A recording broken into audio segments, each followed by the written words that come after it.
ಓಂ ಸಾಯಿರಾಮ್. ಶ್ರೀ ಗುರುಭ್ಯೋ ನಮಃ. ಶ್ರೀ ಸಾಯಿ ಪ್ರೇರಣೆ ಯೂಟ್ಯೂಬ್ ವಾಹಿನಿಗೆ ತಮ್ಮೆಲ್ಲರಿಗೂ ಸ್ವಾಗತ ಕೋರ್ತಾ ನಾನು ಇಂದು ಶ್ರೀ ಸಾಯಿ ಸಚ್ಚರಿತ್ರೆಯ 50ನೇ ಅಧ್ಯಾಯದ ಮೊದಲನೆಯ ಭಾಗವನ್ನು ಪಾರಾಯಣ ಮಾಡ್ತಾ ಇದ್ದೀನಿ. ಕಾಕಾ ಸಾಹೇಬ ದೀಕ್ಷಿತ ಶ್ರೀ ಟೇಂಬೆ ಸ್ವಾಮಿ ಬಲರಾಮ ದುರಂಧರ ಇವರ ಅನುಭವಗಳು. ದಾಬೋಲಕರ ವಿರಚಿತ ಮೂಲ ಸಚ್ಚರಿತ್ರೆಯ 50ನೇ ಅಧ್ಯಾಯವು 39ನೇ ಅಧ್ಯಾಯದ ವಿಷಯವನ್ನೇ ಕುರಿತು ಪ್ರಸ್ತಾಪಿಸಿರುವುದರಿಂದ ಅದನ್ನು ಅದರೊಡನೆಯೇ ಸೇರಿಸಿ ಅದರ 51ನೇ ಅಧ್ಯಾಯವನ್ನು ಇಲ್ಲಿ 50ನೇ ಅಧ್ಯಾಯವನ್ನಾಗಿ ತೆಗೆದುಕೊಂಡಿದೆ. ಶ್ರೀಕೃಷ್ಣನಂತೆ ಗೀತಾಮೃತವನ್ನು ಬೋಧಿಸುತ್ತಾ ಭಕ್ತರ ಪಾಲಿಗೆ ಅವರಿಗೆ ಸರ್ವಶಕ್ತಿಯನ್ನು ದಯಪಾಲಿಸುವ ಕರುಣಾಮಯಿ ಸಾಯಿ ನಿನಗೆ ಜಯತು. ಓ ಸಾಯಿ, ಕೃಪಾದೃಷ್ಟಿಯಿಂದ ನೀನು ನಮ್ಮೆಡೆಗೆ ನೋಡಿ ನಮಗೆ ಆಶೀರ್ವದಿಸು.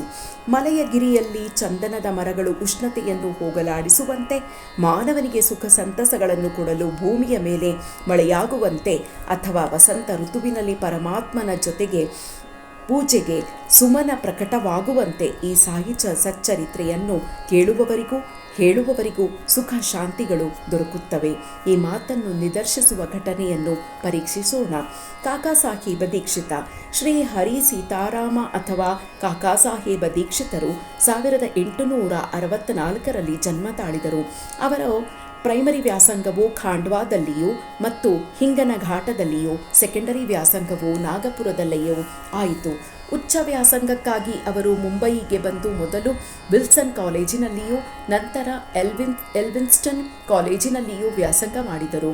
ಪದವೀಧರರಾದ ನಂತರ 1883ರಲ್ಲಿ ಕಾಯಿದೆ ಮತ್ತು ಸಾಲಿಸಿಟರ್ ಪರೀಕ್ಷೆ ಮಾಡಿಕೊಂಡು ಕೆಲವು ಕಾಲ ಮೆಸರ್ಸ್ ಲಿಟಿಲ್ ಆ್ಯಂಡ್ ಕಂಪನಿಯಲ್ಲಿ ಸಾಲಿಸಿಟರ್ ಆಗಿ ಕೆಲಸ ಮಾಡಿದರು.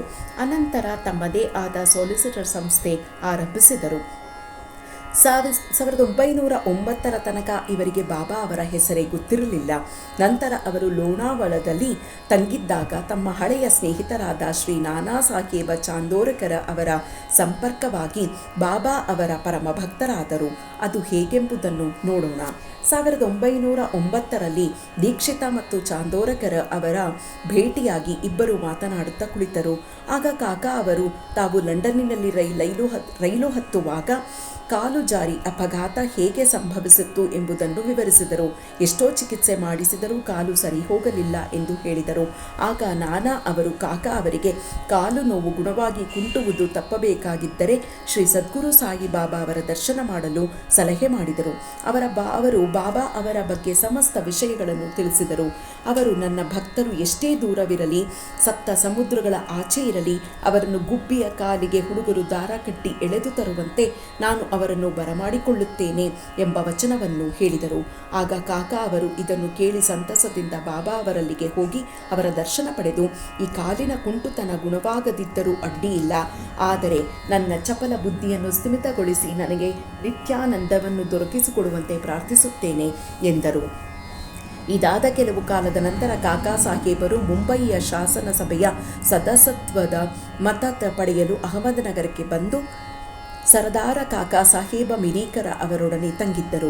ಆ ಸಮಯಕ್ಕೆ ಸರಿಯಾಗಿ ಕೋಪರ್ಗಾಂವದಲ್ಲಿ ಮಾಮಲೆದಾರರಾಗಿದ್ದ ಕಾಕಾ ಸಾಹೇಬರ ಪುತ್ರ ಶ್ರೀ ಬಾಳಾ ಸಾಹೇಬ ಮಿರೀಕರ ಅವರು ಅಲ್ಲಿಗೆ ಬಂದರು. ಚುನಾವಣೆ ಕೆಲಸದ ನಂತರ ಕಾಕಾ ಅವರು ಶಿರಡಿಗೆ ಹೋಗಬೇಕೆಂದು ಯೋಚಿಸಿದ್ದರು. ದೀಕ್ಷಿತರ ಜೊತೆಗೆ ಯಾರನ್ನು ಕಳುಹಿಸಬೇಕೆಂದು ಮಿರೀಕರ ಅವರು ಯೋಚಿಸುತ್ತಿದ್ದರು. ಆಗ ಶಿರಡಿಯಲ್ಲಿ ಆಗಲೇ ಬಾಬಾ ಅವರ ಆಗಮನವನ್ನು ಕಾಯುತ್ತಿದ್ದರು. ಶ್ಯಾಮ ಅವರಿಗೆ ಅಹಮದ್ನಗರದಿಂದ ಅವರ ಮಾವನಿಂದ ಅವರ ಪತ್ನಿಗೆ ಶ್ಯಾಮ ಅವರ ಅತ್ತೆ ಆರೋಗ್ಯ ತೀರಾ ಹದಗೆಟ್ಟಿದೆ ಎಂದು ತಂತಿ ಬಂದಿತು. ಶ್ಯಾಮ ಅವರು ಕೂಡಲೇ ಬಾಬಾ ಅವರ ಅಪ್ಪಣೆ ಪಡೆದು ಅಹಮದ್ನಗರಕ್ಕೆ ಬಂದು ಅತ್ತೆಯವರನ್ನು ನೋಡಿ ಗುಣಮುಖರಾಗಿದ್ದುದನ್ನು ಕಂಡು ಸಂತಸಗೊಂಡರು. ನಾನಾ ಸಾಹೇಬ ಪಾನಸೆ ಮತ್ತು ಅಪ್ಪಾ ಸಾಹೇಬ ಗತ್ರೆ ಅವರು ಅಹಮದ್ನಗರದಲ್ಲಿ ಆಗ ನಡೆದಿದ್ದ ಕುದುರೆಗಳ ಪ್ರದರ್ಶನಕ್ಕೆ ಹೋಗುವಾಗ ದಾರಿಯಲ್ಲಿ ಶ್ಯಾಮ ಅವರನ್ನು ಸಂಧಿಸಿ ಕಾಕಾ ಸಾಹೇಬ ಮಿರೀಕರ ಅವರ ಮನೆಗೆ ಹೋಗಿ ಶಿರಡಿಗೆ ಹೋಗುವಾಗ ಕಾಕಾ ಸಾಹೇಬ ದೀಕ್ಷಿತರನ್ನು ಕರೆದುಕೊಂಡು ಹೋಗಿ ಎಂದರು. ಸಾಯಂಕಾಲ ಶ್ಯಾಮ ಅವರು ಮಿರೀಕರ ಅವರ ಮನೆಗೆ ಬಂದರು. ಕಾಕಾ ಸಾಹೇಬರ ಪರಿಚಯವಾಯಿತು. ಶ್ಯಾಮ ಅವರು ಕಾಕಾ ಸಾಹೇಬ ದೀಕ್ಷಿತ ಇಬ್ಬರು ರಾತ್ರಿ ಇತ್ತು. 10 ಗಂಟೆಗೆ ರೈಲಿನಲ್ಲಿ ಕೋಪರ್ಗಾಂವ್ಗೆ ಪ್ರಯಾಣ ಮಾಡಬೇಕೆಂದು ನಿಶ್ಚಯವಾಗಿತ್ತು. ಇದಾದ ನಂತರ ಒಂದು ವಿಸ್ಮಯಕಾರಿ ಸಂಗತಿ ನೆರವೇರಿತು. ಬಾಳಾಸಾಹೇಬರು ಬಾಬಾವರ ಫೋಟೋಕ್ಕೆ ಹಾಕಿದ್ದ ತೆರೆಯನ್ನು ತೆಗೆದು ಕಾಕಾ ದೀಕ್ಷಿತರಿಗೆ ತೋರಿಸಿದರು. ಶಿರ್ಡಿಗೆ ಹೋಗಿ ಕಾಣಬೇಕೆಂದಿದ್ದ ಬಾಬಾ ಅವರು ಆಗಲೇ ಫೋಟೋದ ರೂಪದಲ್ಲಿ ಈ ಸಂದರ್ಭದಲ್ಲಿ ತಮ್ಮನ್ನು ಸ್ವಾಗತಿಸುತ್ತಿದ್ದಾರೆಂದು ಕಾಕಾ ದೀಕ್ಷಿತ್ ಭಾವಿಸಿದರು. ಆ ಫೋಟೋ ಮೇಘಾ ಅವರಿಗೆ ಸೇರಿದ್ದಾಗಿತ್ತು. ಅದರ ಗಾಜು ಒಡೆದು ಹೋಗಿದ್ದರಿಂದ ಮೇಘಾ ಅದನ್ನು ಸರಿಪಡಿಸುವುದಕ್ಕೆ ಶ್ಯಾಮ ಅವರ ಕೈಯಲ್ಲಿ ಕೊಟ್ಟು ಅಹ್ಮದ್ನಗರಕ್ಕೆ ಕಳುಹಿಸಿದ್ದರು. ಅದು ಸರಿಯಾಗಿ ಕಾಕಾ ಅವರ ಶ್ಯಾಮ ಅವರ ಸಂಗಡ ಶಿರ್ಡಿಗೆ ಹೊರಟಿತು. 10 ಗಂಟೆಗೆ ಮುಂಚಿತವಾಗಿಯೇ ರೈಲ್ವೆ ನಿಲ್ದಾಣ ಸೇರಿ ಟಿಕೆಟು ಪಡೆದಿದ್ದಾಯಿತು. ರೈಲು ಗಾಡಿ ಬಂದಿತು. 2ನೇ ತರಗತಿಯಲ್ಲಿ ಬಂಡಿಯಲ್ಲಿ ಸ್ಥಳವೇ ಇರಲಿಲ್ಲ. ಅದೃಷ್ಟವಶಾತ್ ಆ ರೈಲಿನ ಗಾರ್ಡು ಕಾಕಾ ಸಾಹೇಬರಿಗೆ ಪರಿಚಯವಾಗಿದ್ದರಿಂದ ಅವರು 1ನೇ ತರಗತಿಯಲ್ಲಿ ಅವರಿಗೆ ಸ್ಥಳ ದೊರಕಿಸಿಕೊಟ್ಟರು. ಹೀಗೆ ಪ್ರಯಾಣ ಮಾಡಿ ಇಬ್ಬರು ಕೋಪರ್ಗಾಂವ್ದಲ್ಲಿ ಇಳಿದು ಅಲ್ಲಿ ಶಿರ್ಡಿಗೆ ಹೊರಡಲು ಅನುವಾಗಿದ್ದ ನಾನಾ ಸಾಹೇಬರನ್ನು ಕಾಕಾ ಅಕಸ್ಮಾತ್ತಾಗಿ ಸಂಧಿಸಿದರು. ಆಗ ಅವರ ಆನಂದಕ್ಕೆ ಪಾರವೇ ಇರಲಿಲ್ಲ. ಕಾಕಾ ಮತ್ತು ನಾನಾ ಪರಸ್ಪರ ಆಲಿಂಗಿಸಿ ಪವಿತ್ರವಾದ ಗೋದಾವರಿ ತೀರ್ಥದಲ್ಲಿ ಮಿಂದು ಶಿರಡಿಗೆ ಹೊರಟರು. ಅಲ್ಲಿಗೆ ಬಂದ ನಂತರ ಬಾಬಾ ಅವರ ದರ್ಶನ ಪಡೆದರು. ಆ ಕ್ಷಣದಲ್ಲಿಯೇ ಅವರ ಮನಸ್ಸು ಕರಗಿ ನೇತ್ರಗಳಲ್ಲಿ ಆನಂದ ಬಾಷ್ಪ ಉಕ್ಕಿತು. ಆಗ ಬಾಬಾ ಅವರನ್ನು ಕುರಿತು, ನಿಮ್ಮನ್ನೇ ಎದುರು ನೋಡುತ್ತಿದ್ದೆ, ಆದುದರಿಂದಲೇ ಶ್ಯಾಮನನ್ನು ಕಳುಹಿಸಿದ್ದೆ ಎಂದರು. ಅನಂತರ ಕಾಕಾ ಅವರು ಅನೇಕ ವರ್ಷಗಳ ಕಾಲ ಬಾಬಾ ಅವರೊಡನೆ ಇದ್ದರು. ಅವರು ಶಿರ್ಡಿಯಲ್ಲಿ ಒಂದು ವಾಡ ಕಟ್ಟಿಸಿ ಹೆಚ್ಚು ಕಡಿಮೆ ಶಿರ್ಡಿಯಲ್ಲಿಯೇ ವಾಸ ಮಾಡತೊಡಗಿದರು. ಬಾಬಾ ಅವರಿಂದ ಅವರು ಪಡೆದ ಅನುಭವಗಳು ಸಾವಿರಾರು. ಆದ್ದರಿಂದ ಅವೆಲ್ಲವುಗಳನ್ನು ಇಲ್ಲಿ ವಿವರಿಸಲು ಅಸಾಧ್ಯ. ಆದುದರಿಂದ ವಾಚಕರು ಸಾಗಿ ಲೀಲಾ ಪತ್ರಿಕೆಯ 12ನೇ ಸಂಪುಟದ 6ರಿಂದ 9ನೇ ಸಂಚಿಕೆಗಳನ್ನು ಓದಬಹುದು.